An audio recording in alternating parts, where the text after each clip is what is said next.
month is not enough time to achieve your goals, and a year is just not enough pressure and motivation.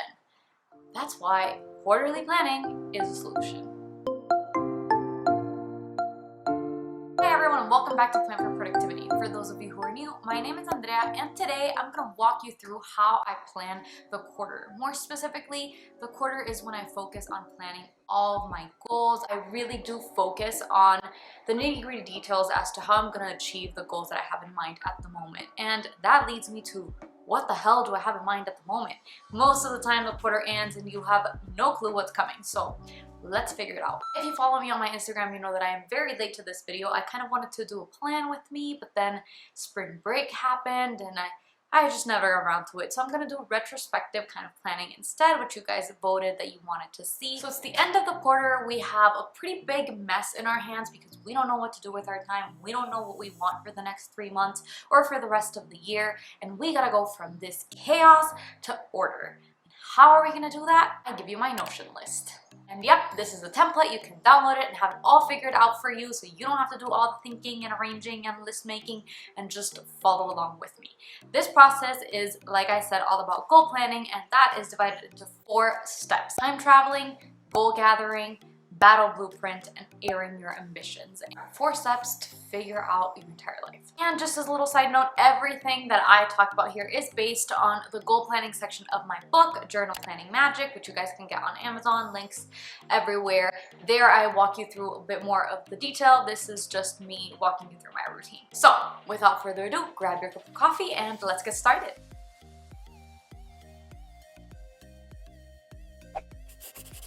Let me show you how I did all of that with my bullet journal and Notion. I've got my handy little journal here. Actually, this is my new journal. This is my quarter 2 journal. I'm gonna get my quarter 1 journal where I did the whole planning.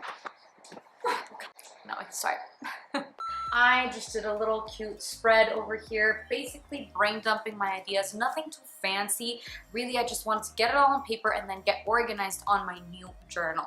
So the first thing, like I mentioned, is time traveling. This is all about doing a little bit of a recap, getting back in touch with what is important to you and what have you been doing for the past few months. So you can keep it very simple and just review the previous quarter and kind of get back in touch with what you wanted for this year. Or it can be a little extra, like I am, and like the template says, and basically visit what your priorities are, what your values are, how you're doing on your life pillars.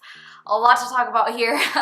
I can do more videos about them in general if you guys are interested, but the basic idea is to touch bases with everything that is important to you, starting with what you value and what you think is important in your life in order to keep you steady, happy, accomplished, and actually with enough energy to fulfill your goals. And these are my life pillars, so I like to look at each one of them. These are like the 10 things that I think are important in my life and then what I dedicate time to. And I just jot down really quickly what I would really like to achieve if in this following quarter I worked on one of them. So if there's something specific, I just jot it down next to the pillar. And I do the same for my values. I just check in, see how I'm doing. Finally, the most tangible part is I reflect on my previous goals. So the previous quarter, and basically analyze how I did, how I achieved them, did I not achieve them, and why. Basically just a very quick overview of my progress towards those goals and deciding if I think that those are worth pursuing or if I should just let them go. So during my previous quarter, I did not achieve all of the goals that I had set out to achieve. Some of them are like yearly goals, so I've got to keep working on them. But others, like for example, losing weight, I did not get to the target that I wanted. So is it something that I want to pursue? You basically have to make a decision if you're actually going to work on it and how you're going to change your strategies, or if you're just going to let it go.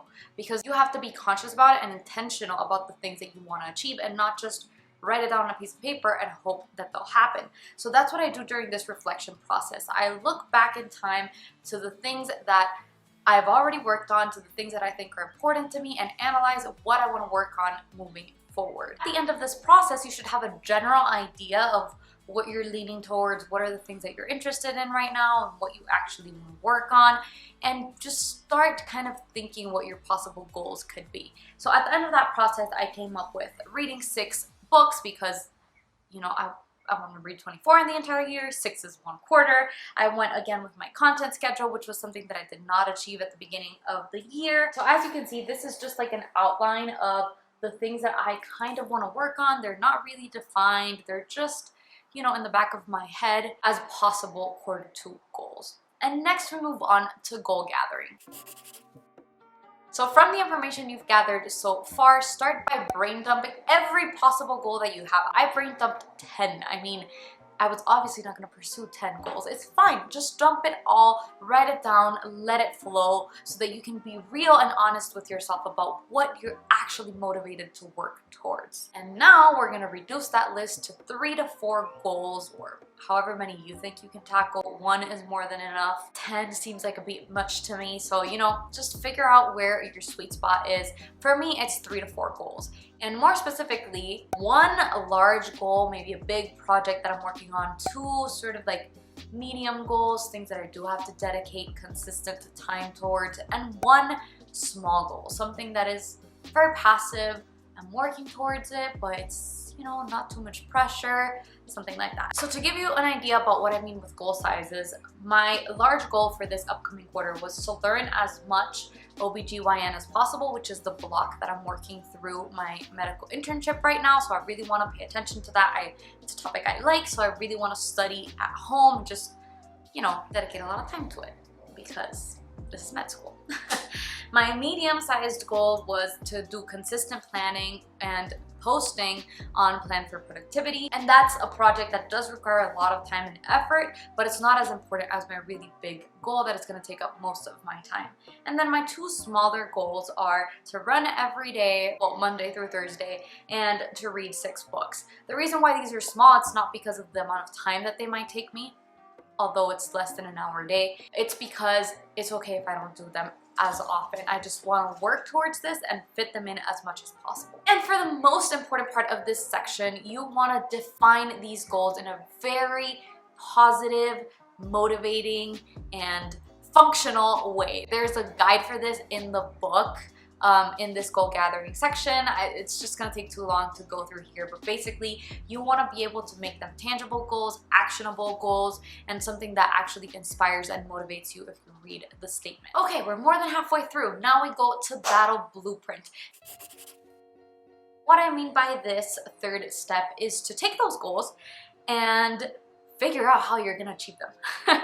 It's, you know, fun and complicated, but it doesn't have to be. And again, better guides in the book. The basic idea now is that we're gonna figure out the strategies and actions that you will take in order to achieve each one of these goals. And now there's much bigger in detail planning that you can do if your goal needs it, if it's a really big project, and I do recommend you check out that part of the book for that. But in general, what I do at the beginning of each quarter for my quarterly goals is this chart. So this is a pretty simple breakdown of my goals. Each one of them is over here in order of priority, and then in each of these boxes I'm going to write what I plan to do each month in order to achieve them. So April, May, and June, which is Q2. And then next to it, you want to be tracking, you know, how you're doing and writing the progress as to what you actually achieved each one of those months. The basic idea and the only thing that you need to do in this step is take your goal and figure out what you're gonna do on a daily,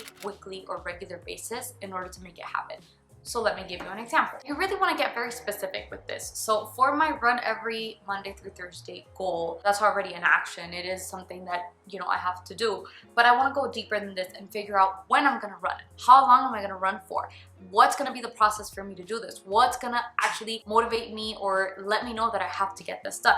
So I wrote down that I'm going to run after 5 p.m. because it's too hot outside earlier.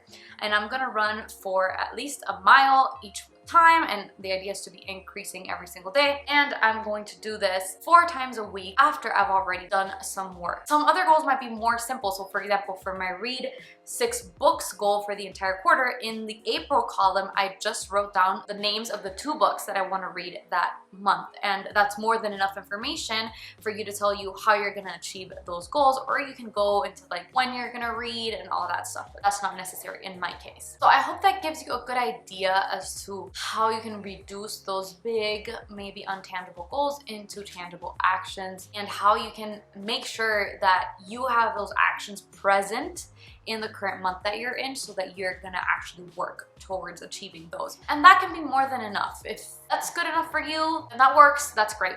But you can take this even a step further and create trackers for the goals that require trackers. So for example, I made a weight loss tracker. That was one of my goals. So like just tracking how much I'm weighing every week. I made a read 6 books tracker just because it's cute. I want to see it and I want to track it. I want to visually see my progress.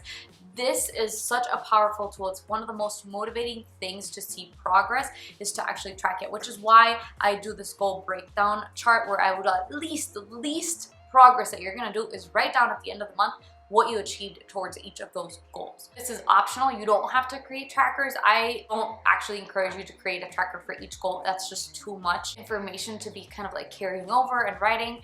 But I do suggest that you create a tracker for those things that are most numerical and tangible and that you're gonna have a hard time following up with if you don't see your positive progress. And a bonus for this whole section of the battle blueprint is something I like to do quarterly, sometimes monthly, is I like to look a little bit back at my routine and just analyze what my habits are, what my morning routine is, what my evening routine is, what, you know, little things that I've accumulated over the past quarter that I want to incorporate into my trackers and into my daily practices. And most importantly, look at the goals that I just set up and see how I'm going to include them in my daily routine. So for example, running was not a part of my daily routine. Now it's gonna be, and I need to find a place where it fits on my schedule and it makes sense. If not, it's not gonna happen. So I suggest that quarterly you just take a really quick refresher as to what your daily routine is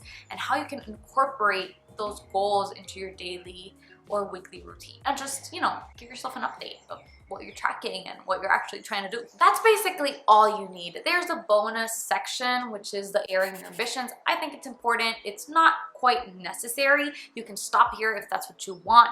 But if you want to make sure that these things are happening, you need to put them out there. Put them into your atmosphere. Put them somewhere that you're gonna see them every day. There's many different ways to do that. You can add them to your Notion dashboard if that's what you're using. You can add them in your habit trackers, in your bullet journal, which is what I did. You can create a vision board. You can paste them on your bathroom mirror. Like, you can do whatever you feel will make you be motivated by your goals on a regular basis. That's what airing your ambitions is all about. It's about putting them out there and then coming back to them on a consistent basis, on a weekly or monthly basis, so that you know what you're actually working towards. One of my greatest tips here is that when I do my monthly planning, I make my goals based on these goals, obviously, and then every single day in the morning, in my morning check-in thingy, I write down what I'm working towards, and usually it's these goals. Like, I write these goals down every day for the entire quarter. That really makes me be